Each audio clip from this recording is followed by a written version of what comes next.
আজকে সকালে ঘুম থেকে উঠে দেখি খুব রোদের তাপ।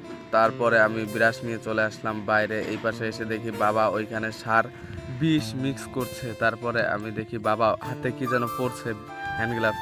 তারপরে দেখি ভালোভাবে পড়তেও পারছে না, উল্টাপাল্টাভাবে পড়ছে। তারপর আমি বললাম দাঁড়াও, পড়িয়ে দিচ্ছি আমি। তারপরে বাবা পড়ছিল, আমি আবার বাবাকে একটু সাহায্য করে দিলাম পড়তে।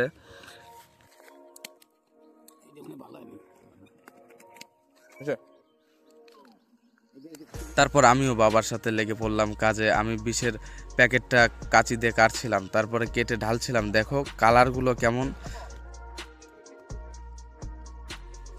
দেখো দেখতে কত সুন্দর লাগছে। কিন্তু এটা দেখতে সুন্দর লাগলেও এটা এক দানা যদি মুখে যায় তাহলে তার মরণ ছাড়া আর কোনো গতি নেই। আমি মুখ ধুয়ে আস্তে আস্তে দেখি সার বস্তায় ভরা কমপ্লিট হয়ে গেছে মিক্স করার পরে। তারপরে আমি এটা মাথায় করে নিয়ে চললাম মাঠের দিকে। এই যে বস্তা আমার জিরেইতে বইছি, আমার দাদা কয় কি জিরেই নেই, আমার আবার যাইতে হবে গাজল। তাও কোনো সমস্যা নাই, আমি জিরেই নই। একটা বস্তা নিয়ে আইছে কোন দাদা, ওর বড় বস্তা। হ্যাঁ এইটুক নিয়ে যাবি কে, এইটুক বস্তা ফেলাই দিবি। চলে আসছি মাঠে, বস্তাটা রেখে দিলাম। এবার বাবা সারগুলো ছিটাবে, আমি বাড়ির দিক যাব। আমার আবার যেতে হবে গাজলে। আর এই যে গাড়িটা দেখছো, এটা হচ্ছে আমার বাবার বুলেট। এটা দিয়ে বাবা চাষবাস করে আমাদের সব জমি।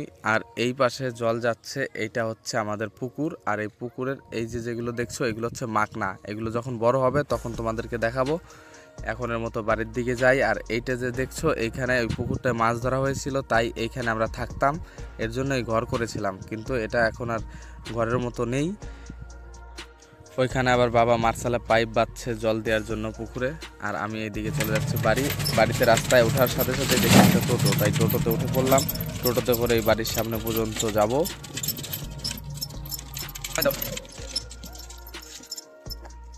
এখানে আবার বাড়ি আসার পরে এই দেখো, এই কাপে করে আমাকে একজন মাথায় চুলে মাখার জন্য একটা জিনিস বানিয়ে দিয়েছে। তাই আমি ফটাফট ওটা মাথায় মাখা চালু করলাম। ওর সেন্টটা কেমন যেন লাগছিল।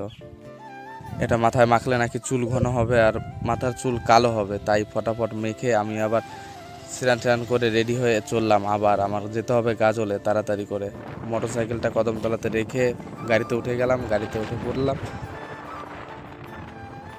গাজলে এসে সোজা আগে দিদি বাড়িতে ঢুকলাম। দিদি বাড়িতে ঢুকে আমি একটু শুয়ে পড়লাম, রেস্ট নিচ্ছিলাম। তারপরে দেখি দিদি আবার আমার জন্য ফল নিয়ে এসেছে, তাই আমি ভাবলাম তার ফলগুলো। তারপর চলে গেলাম থানায় গিয়ে এইটা হচ্ছে গাড়ি রিলিজের কাগজ, এগুলো নিয়ে চলে গেলাম গাড়ির কাছে। আমাদের ট্রাক্টর আর জিসিবি সবগুলো ধরে নিয়ে আসছিল পুলিশে। তারপরে এগুলো নিয়ে চলে গেলাম গাড়ির কাছে। যাওয়ার পরে এই যে চাবি, আমি যে গাড়িটা চালাচ্ছিলাম যেটা ধরেছিল সেই গাড়িটার কাছে গেলাম। এখন যাওয়ার পরে দেখি, দেখো অবস্থা, এতটা তেল পড়েছিল, টিপ টিপ করতে করতে এত তেল পড়েছে বলার মতো না, সব তেল শেষ হয়ে গেছে মনে হয়।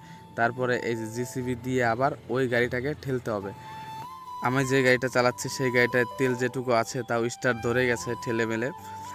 আর ওই গাড়িটা স্টার্ট ধরানোর জন্য এই জিসিবি গেল ওইখানে আবার।